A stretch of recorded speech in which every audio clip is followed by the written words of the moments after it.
My sister texted me, let mom and dad move in with you. They sold their house to settle my debt. Then she claimed it was just family helps family. So I replied funny, that always means me helping you. The text came through at 8:47 p.m. on Friday. I was finishing dinner, my phone face down on the kitchen counter because I'd been trying to have one meal without checking messages every 5 minutes.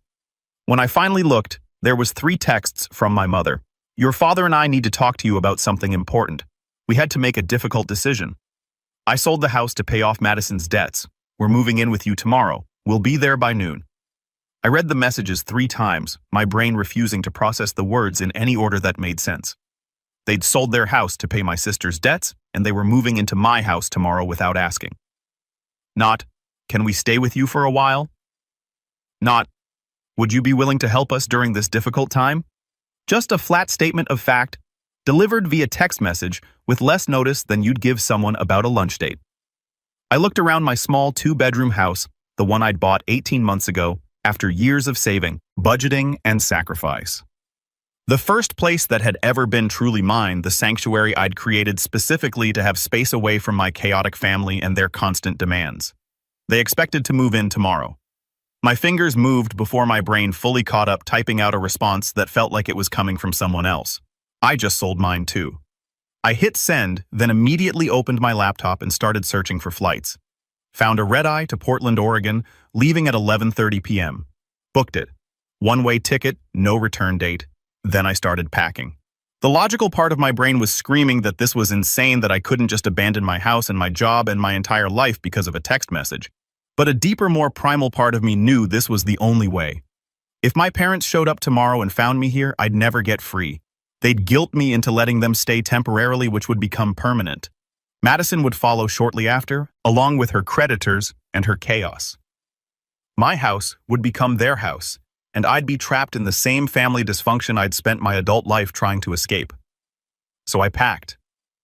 2 suitcases of clothes, my laptop, and important documents, the photo albums that actually mattered to me. Everything else could stay or be dealt with later. I'd figure it out once I had distance and clarity. My phone rang at 9:02 p.m. Madison. I let it go to voicemail, but she called back immediately. Then again on the 4th call I answered. What the hell do you mean you sold your house?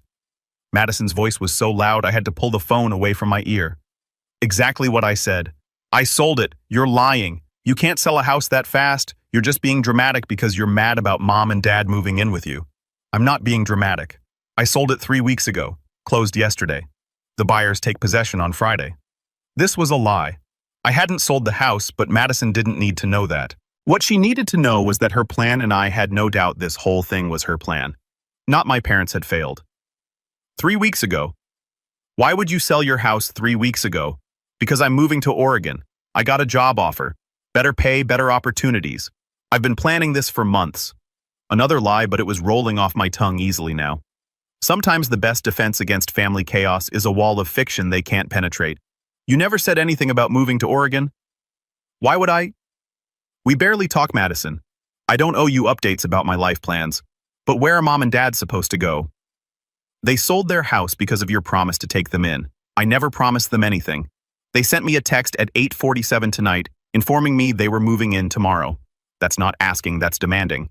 And I don't respond well to demands. This is so selfish. They're your parents. They need help. They need help because they keep bailing you out of your self-created disasters. How much did they pay this time? Madison, $50,100. Silence. Then quieter. $75,000. What was it this time? Credit cards. A failed business venture. Gambling debts. It's complicated. It's always complicated with you, and it always ends with mom and dad sacrificing everything to fix your mistakes while I'm expected to pick up the pieces. Not this time. Where are they supposed to live, Ashley? They're selling their house. They have nowhere to go. They'll figure it out. They're adults. Maybe they can move in with you since you're the one who created this situation. I don't have room. I'm in a 1-bedroom apartment. Then I guess you'll have to get creative because I'm boarding a plane to Portland in 2 hours and I won't be back. I hung up before she could respond, blocked her number, then blocked my parents' numbers too. If they wanted to reach me, they'd have to email, and I could ignore those at my leisure. Billy's input. That reaction was extreme, but also kind of understandable. You jumping straight to leaving. Do you think you acted out of clarity or panic? Feels like both. You knew the pattern, but the speed says you've been holding this in for a long time. Your parents just announcing they're moving in is wild. Why didn't they ask first? My take. They've probably always assumed you'd say yes, so they skipped the step entirely. Madison blaming you instantly is telling.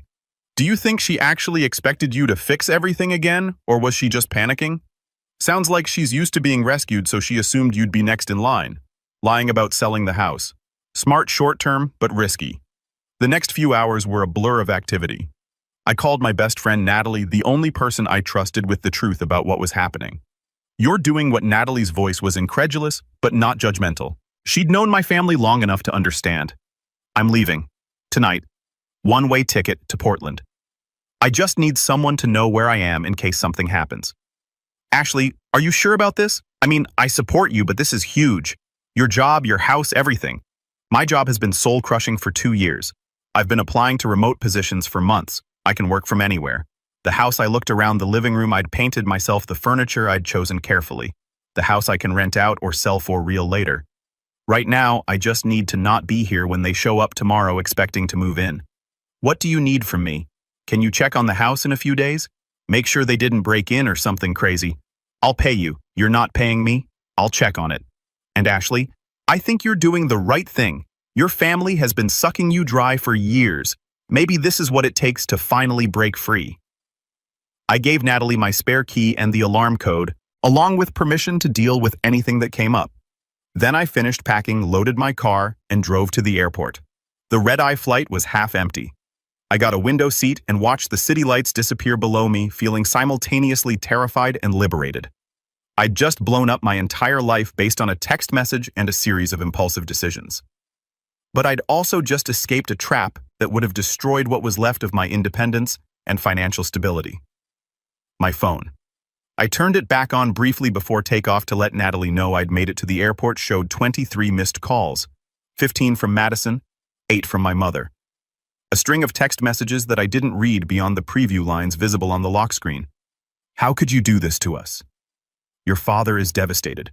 We raised you better than this. You're being incredibly selfish. I turned the phone off completely and shoved it in my bag. They could be devastated and think I was selfish all they wanted. I was done setting myself on fire to keep them warm. Portland was gray and drizzling when I landed at 6:30 a.m. I'd never been to Oregon before, had no connections here, no job lined up, no apartment waiting. Just 2 suitcases and a desperate need to be anywhere that wasn't within driving distance of my family. I got a rideshare to a hotel near downtown, checked in and crashed for 6 hours. When I woke up, I ordered room service and finally let myself think about what I'd done. The panic attack hit around 3 p.m. Sitting on the hotel bed, eating overpriced pasta and suddenly unable to breathe as the magnitude of my choices crashed over me. I'd abandoned my house. My job would fire me for no call, no show when I didn't appear tomorrow. My family probably thought I'd had a breakdown. Maybe I had. But underneath the panic was something else, a lighter feeling like a weight lifting. For the first time in my adult life, I wasn't budgeting for the emergency loan Madison would need or the favor my parents would demand. Wasn't performing the role of responsible daughter while watching my sister drain our parents dry and face no consequences. I was free, terrifyingly, completely free. Over the next week, I rebuilding from scratch. Found a furnished month-to-month apartment in a quiet neighborhood, applied for remote work positions and got 3 interviews within days, started exploring Portland, discovering coffee shops and bookstores and trails through forests that made my Midwest hometown seem colorless in comparison. Natalie sent updates via email which I'd unblocked for her specifically. Your parents showed up at your house at 11 a.m., like they said. Tried the door, found it locked. Rang the doorbell for 20 minutes. Your mom called me. I guess they got my number from your emergency contacts asking if I knew where you were. I told them you'd moved to Oregon for a job. Your dad called me a liar. They left around 1 p.m. Madison came by your house today, tried to get me to give her the key so she could check on things. I told her no. She threatened to call the police and report a break-in or something. I told her to go ahead that I had written permission from the homeowner. She left in a huff. Your mom called me again. She was crying saying they don't know what to do, that the closing on their house is in 2 weeks and they have nowhere to go. She asked if you'd left any information about where in Oregon you are. I said no. She asked if I had a way to contact you. I said no. I'm a terrible liar, Ashley, so she probably knows I'm lying, but I didn't break. I sent Natalie a generous Venmo payment with a note. For dealing with my chaos. You're the best friend could ask for. She sent it back with a message. I don't want your money. I want you to be happy and free. Stay in Oregon. Build a new life. Don't come back. 2 weeks after I'd left, I got my first remote job offer. Technical writing position, fully remote, better pay than my previous job. I accepted immediately. Billy's input. This feels like a breaking point that had been building for years. You leaving overnight? Do you think this was the only way to finally break the cycle, or just the fastest way? Honestly, it feels extreme, but also like you knew a simple no wouldn't stick. Your parents showing up anyway proves something. Why didn't they question it or confirm?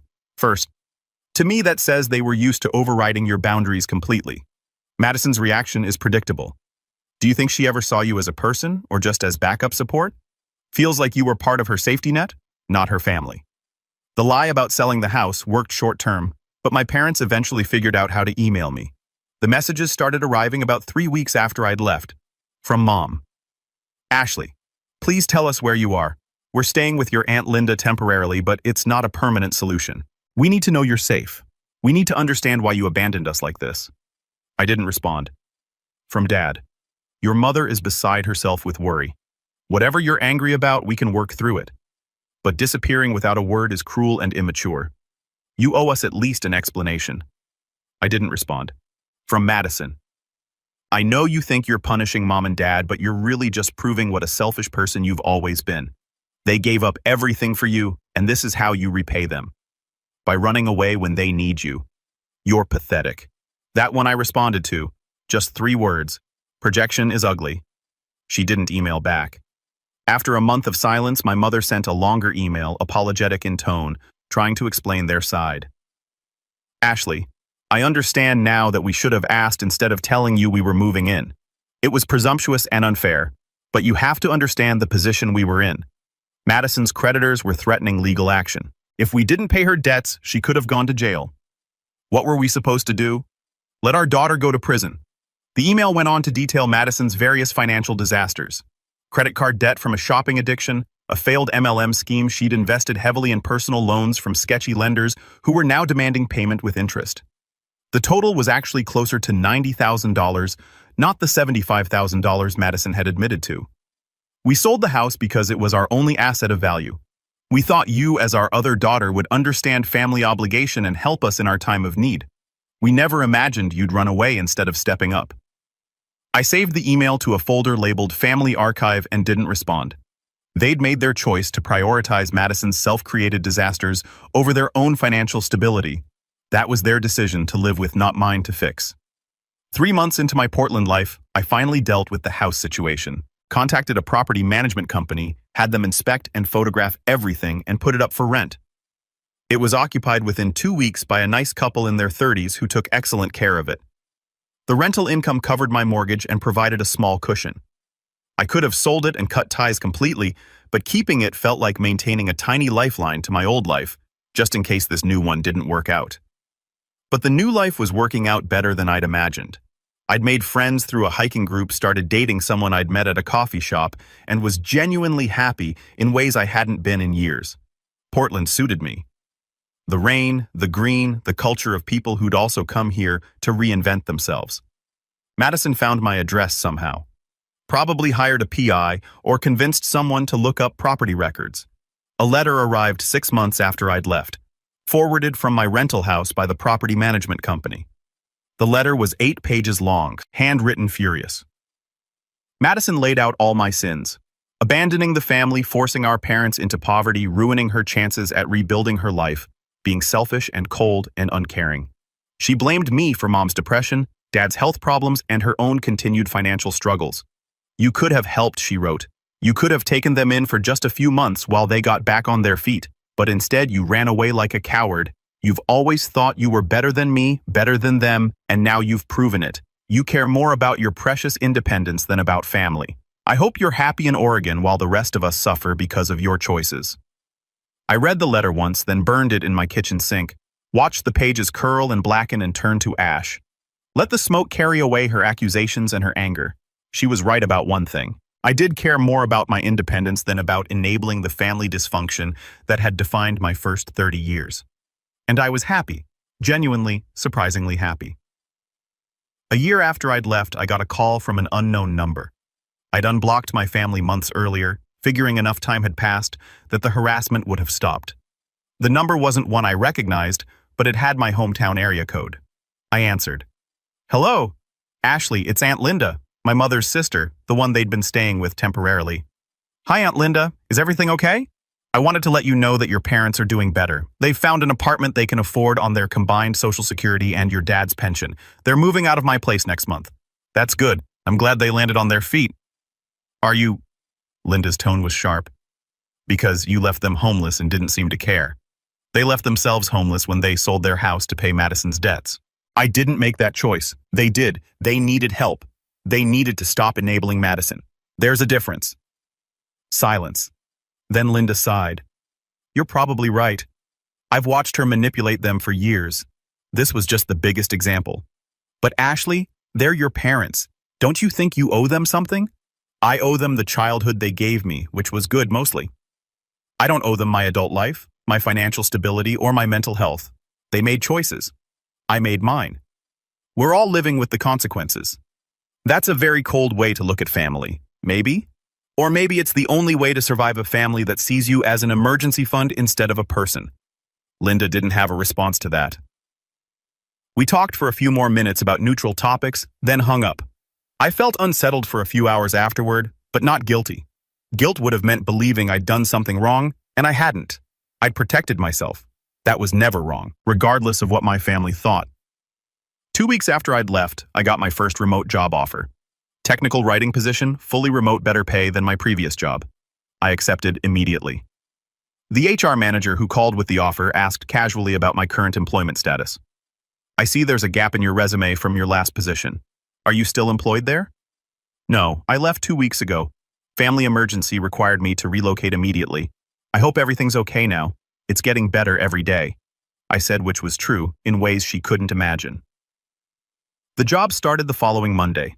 I set up a home office in my apartment's second bedroom, bought a decent desk and ergonomic chair, and threw myself into work with an intensity that surprised me. Being productive, being valued for my skills, receiving a paycheck that was mine alone, and not earmarked for family emergencies.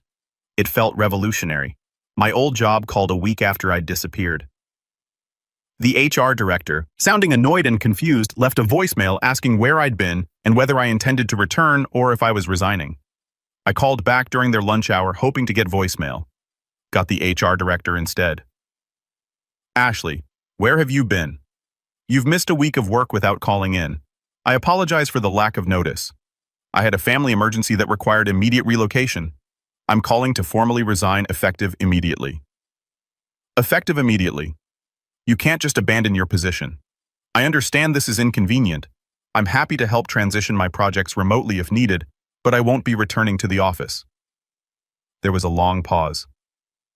"Are you okay? This is very unlike you." The concern in her voice almost broke through my careful calm. Sarah had been a good supervisor, had advocated for my raises and promotions. She didn't deserve to be left hanging. "I'm okay. Better than I've been in a long time, actually. I just needed a fresh start, and sometimes that means burning bridges quickly before you can talk yourself out of it. Well, I'm sorry to lose you. You were one of our best. If you ever want to come back, I won't, but I appreciate the offer." After I hung up, I cried for 20 minutes. Not because I regretted leaving, but because it was the last thread connecting me to my old life, and now it was severed completely. There was no going back now, even if I wanted to. But I didn't want to. That was the surprising part. I missed certain things. My favorite coffee shop, the walking trail near my old house, the familiarity of a life I'd built over years. But I didn't miss the constant anxiety about when the next family crisis would hit, who would need money, what emergency would require me to drop everything. My first paycheck from the new job hit my bank account, and I sat staring at the deposit notification for a full minute. Money that was completely, entirely mine. No one knew how much I made now. No one could calculate what I could afford to give them. No one could guilt me about having savings while they struggled. I opened a new bank account at a local credit union, transferred everything from my old accounts, and closed them. If my family somehow got access to my old account information, they'd find nothing. Another thread cut. Natalie emailed me updates that painted an increasingly chaotic picture back home. "Your parents closed on their house sale yesterday. They've moved most of their stuff into storage and are living with Linda. Your dad looks about 10 years older, Ashley. Your mom cried through the entire moving process. Madison showed up to help, but really just took a bunch of furniture for her apartment, claiming she deserved it since she's the one who's struggling. Linda called me again. She's at her wit's end with your parents staying there. Apparently your dad keeps making comments about what a disappointment you turned out to be, how they raised you better than this, how family should come first. Linda finally snapped and told him that maybe if he'd put his foot down with Madison years ago instead of enabling her, none of this would have happened. He hasn't spoken to her in 3 days. They're living in her house in hostile silence. Big news, Madison got evicted from her apartment. Surprise, surprise, she didn't pay rent for 3 months. She asked your parents to pay it and they said no. They don't have any money left. She threw a massive fit and accused them of choosing you over her. Your mom pointed out that you aren't even here, and Madison said that's exactly the point. You abandoned them so they should have money to help her instead. The logic doesn't track. But when has Madison ever been logical? Madison is now staying with her on-again, off-again boyfriend Trevor. You remember him? The guy who's been mooching off her for years. Apparently he told her she could stay only if she paid half the rent. She doesn't have half the rent, so she's doing some kind of under-the-table work and coming up short every month. The irony of her being in the same position she put your parents in seems completely lost on her.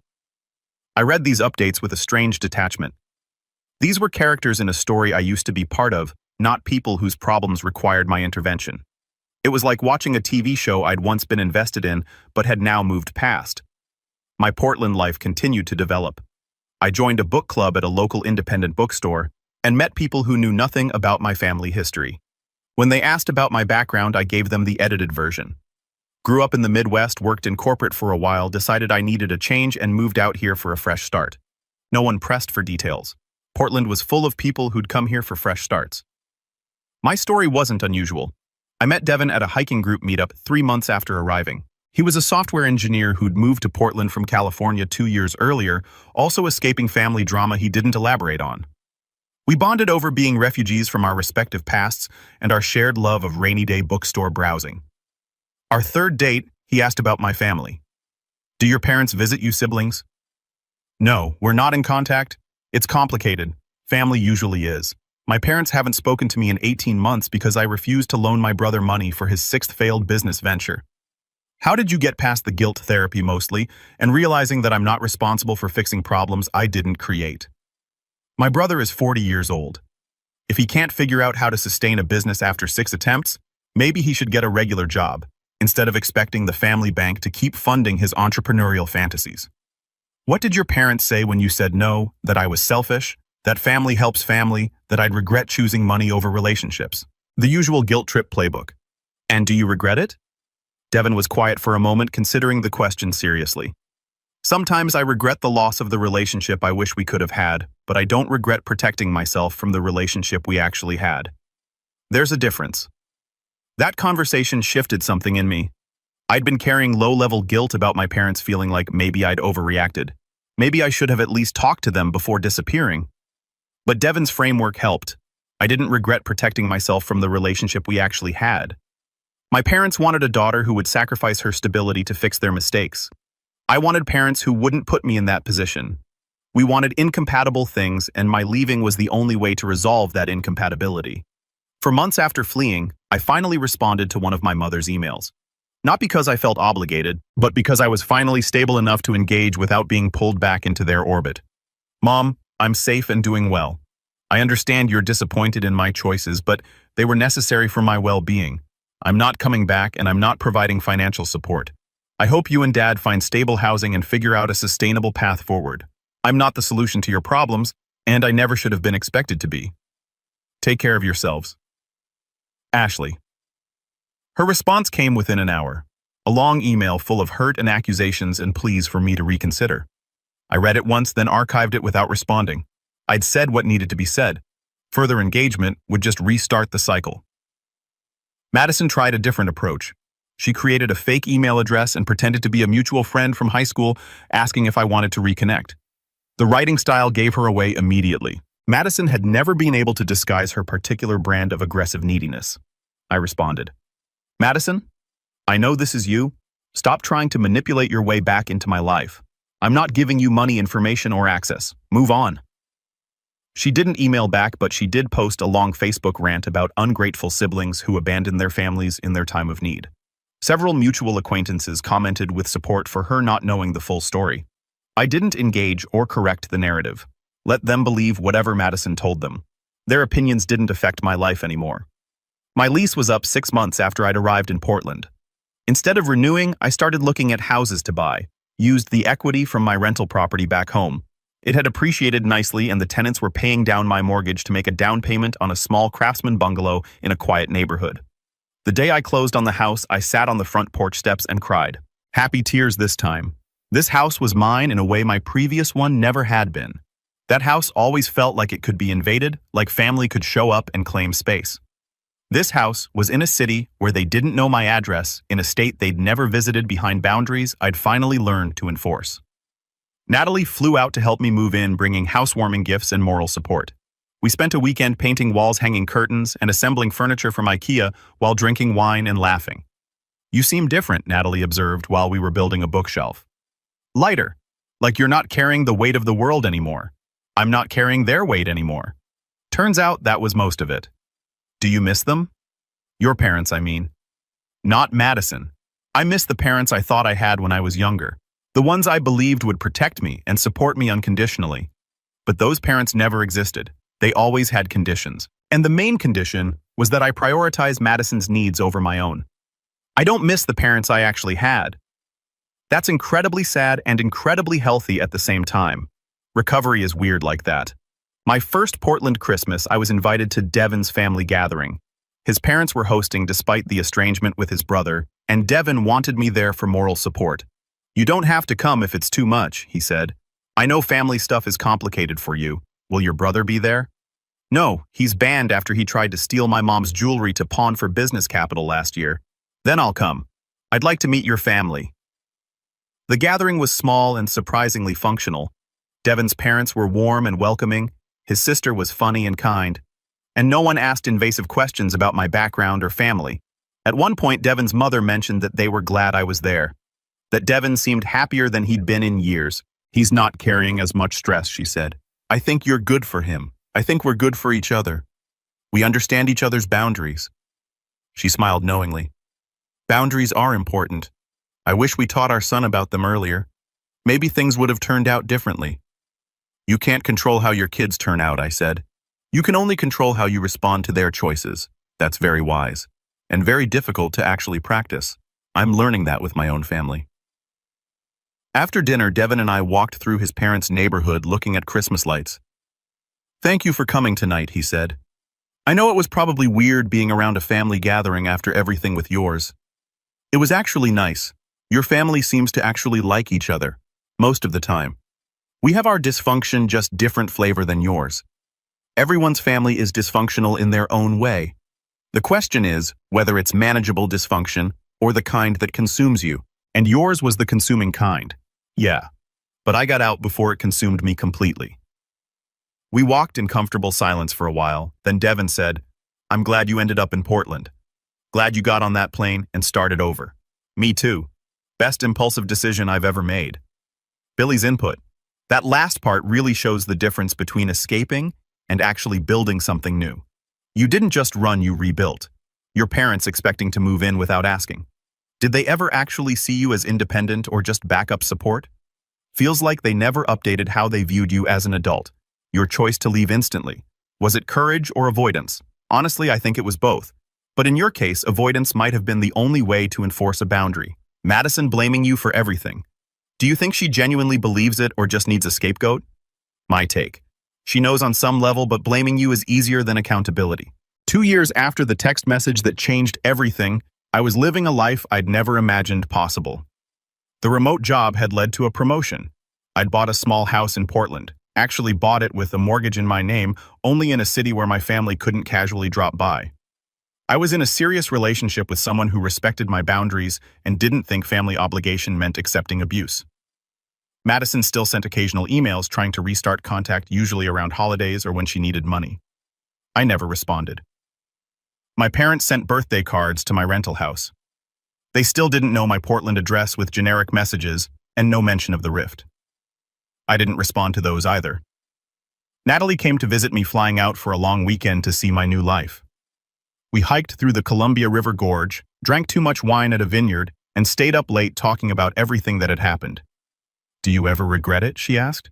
"Just leaving everything behind like that?" "Sometimes I regret how I did it. The lying about selling the house, the dramatic midnight flight. But leaving itself, never. That text message was the wake-up call I needed. If I'd stayed, if I'd let them move in, I'd still be there. Still drowning in their problems.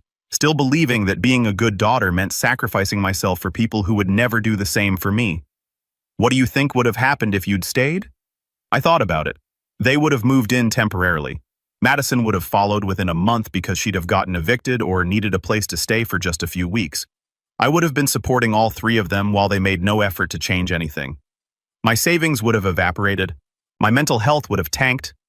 Eventually, I would have lost the house anyway because I couldn't afford to support 4 adults on one salary. So you saved yourself. I saved myself. And they're all fine. Mom and Dad have an apartment. Madison's still creating chaos and finding people to bail her out. The world didn't end because I refused to be the family sacrifice. Natalie raised her wine glass. To saving yourself. To one-way flights and new beginnings. I clinked my glass against hers. To freedom. My parents texted me at 8:47 p.m. on a Tuesday that they'd sold their house for my sister's debts and were moving in with me tomorrow. I replied that I'd sold mine too and booked a one-way flight to the coast. 15 minutes later, my sister called screaming and I told her the truth she didn't want to hear. Their crisis wasn't my emergency. Their choices weren't my responsibility. Their guilt wasn't my burden. Then I hung up, got on that plane, and built a life where I got to be a person instead of a solution to other people's problems.